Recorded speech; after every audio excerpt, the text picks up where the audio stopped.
minha primeira especialidade médica foi pediatria. Durante 17 anos eu trabalhei com pediatria alopática, hospitalar. Eu comecei a ver que colegas sérios estavam fazendo curso de especialização em homeopatia. Um dia encontrei uma dessas colegas e perguntei a ela: mas você está dando essas aguinhas para as crianças? Ela também era pediatra. E ela me deu uma explicação rápida sobre o funcionamento da homeopatia, que os conceitos homeopáticos eram diferentes, o mecanismo de ação do remédio homeopático era diferente do método alopático convencional. E eu disse para ela: eu só vou acreditar se eu enxergar resultados. E combinamos que quando eu tivesse um caso mais difícil, nós acompanharíamos juntos tratando com homeopatia. Não demorou muito, eu estava de plantão no hospital e atendi uma criança de uns 10 meses aproximadamente. E essa criança já vinha apresentando infecções de repetição há mais de um mês. Começou com uma otite, tratou com antibiótico, melhorou. Uns dias depois fez uma gastroenterite infecciosa, tratou com outro antibiótico, melhorou. E começou a tossir, com febre. E como não encontrou o seu pediatra, procurou o hospital e eu estava lá de plantão. Essa criança estava com uma enorme pneumonia. Fiz radiografia da criança, fiz um hemograma. Era uma pneumonia séria, não era uma pneumonia tão simples. Casos para internar e tratar com pelo menos 2 antibióticos e internar. Mas eu pensei: puxa vida, o sistema imunológico dessa criança não está reagindo, não está funcionando como deveria. Vou internar e depois o que vai acontecer? Ela vai sair daqui uma semana, 10 dias, e depois? Me lembrei dessa colega, conversei com os pais e a criança foi até o consultório dela, com o compromisso dos pais de me trazerem esse menino todos os dias. E, para minha surpresa, no dia seguinte a criança estava sem febre, tinha voltado a mamar no seio, sorrindo, brincando, e uma semana depois não tinha mais nada. Como eu trabalhava num hospital pediátrico, eu tive oportunidades de perceber, de sentir, de ver se realizar diante dos meus olhos curas impressionantes.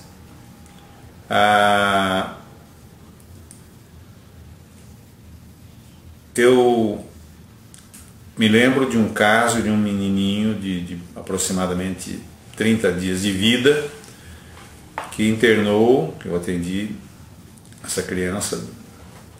Ela chegou fazendo convulsões, e essa criança, uma convulsão febril, e essa criança se encontrava com uma septicemia. Uma septicemia séria, vazando pus e sangue pelo ouvido, evacuando fezes, com uma disenteria, fezes purulentas, sanguinolentas, e com uma broncopneumonia. Internei essa criança e 24 horas depois ela não tinha apresentado nenhuma melhora. Fizemos uma reunião clínica e o prognóstico era sombrio. Provavelmente essa criança vai a óbito. Nessas primeiras 24 horas ela começou a apresentar um sintoma interessante, que nos locais onde se aplicavam as injeções, um dos antibióticos era intramuscular e ficava saindo sangue.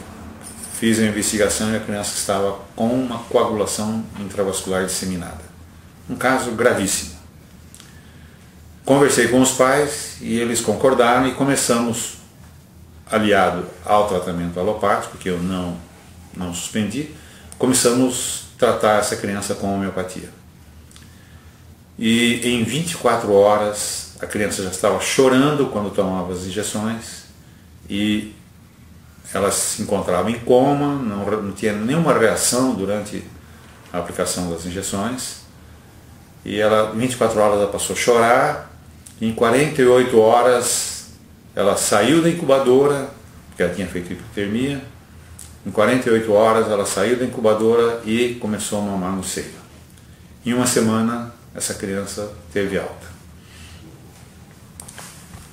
Outros casos também interessantes, com pneumomediastino por uma pneumonite viral, a criança com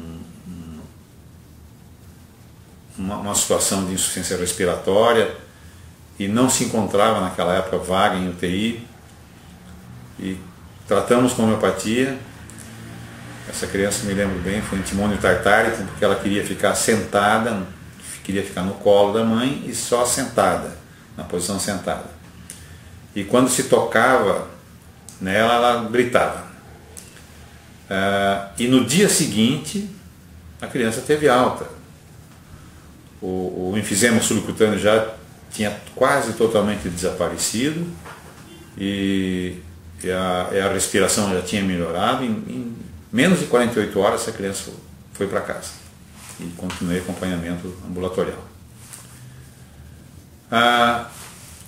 Vários outros casos me deixaram bem ciente, né? Muito crente na eficácia da terapia, da terapêutica homeopática. Um outro caso muito interessante aconteceu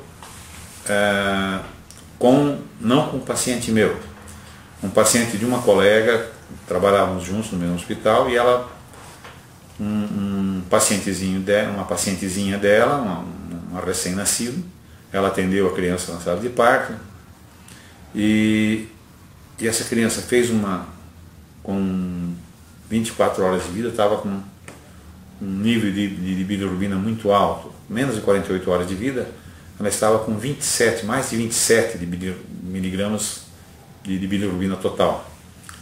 Nós sabemos que além de 20 miligramas existe o risco de kernícteros, ou seja, impregnação dos núcleos da base do cérebro pela bilirrubina e resultar em lesão cerebral irreversível ou até morte. Então essa criança deu entrada na UTI do Pequeno Príncipe com essa bilirrubina e foi indicada exosanguíneo transfusão, que é a conduta terapêutica numa situação dessa. Porém, a família da religião de Testemunhas de Jeová, das Testemunhas de Jeová, não concordou com a transfusão. E ela me ligou e perguntou: amanhã de manhã o hospital vai entrar com ação, vai pedir uma autorização judicial para realizar a exosanguínea transfusão, e até lá, podemos fazer alguma coisa? E então eu fui até o Pequeno Príncipe, tirei o caso, os dados foram os da gestação, e começamos às 11 horas da noite mais ou menos com acônitum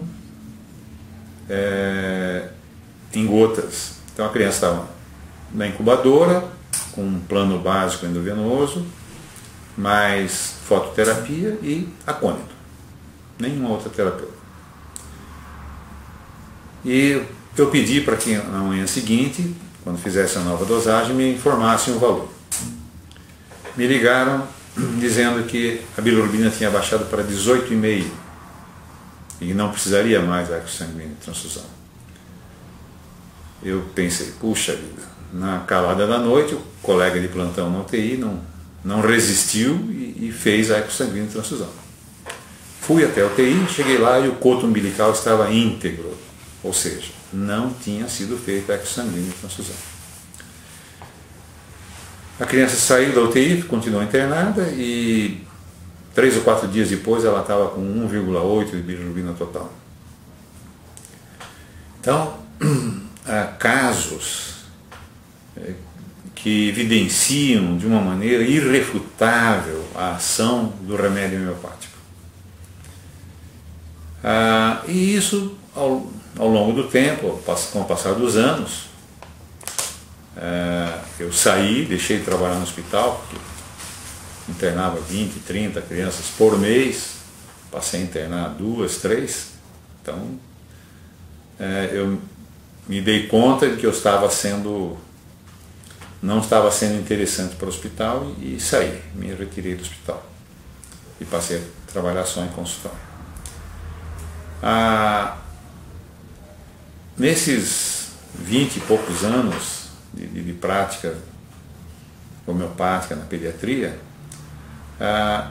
tem se configurado, tem se confirmado a excelência da ação do remédio homeopático. Na minha avaliação, bem superior, muito melhor do que a ação do remédio, da medicação alopática convencional.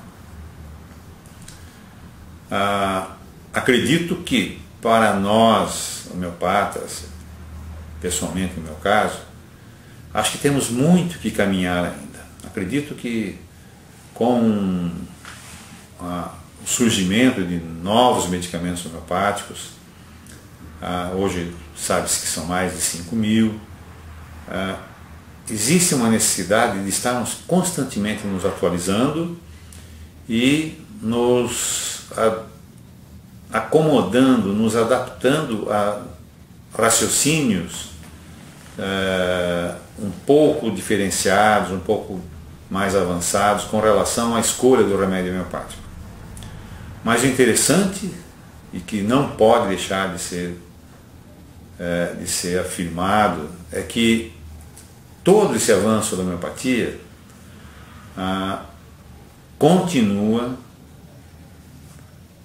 baseado, fundamentado nos 4 princípios em que o Hahnemann estabeleceu toda a filosofia homeopática, que é a experimentação não omissão, a similitude, a lei da similitude, que é a básica, as doses infinitesimais e a utilização do remédio único. É preciso que se dê a Samuel Hahnemann todo o mérito dessa filosofia médica, esse enfoque total, esse enfoque global do ser humano, físico, energético e espiritual, como estabelecido pelas obras básicas de Samuel Hahnemann.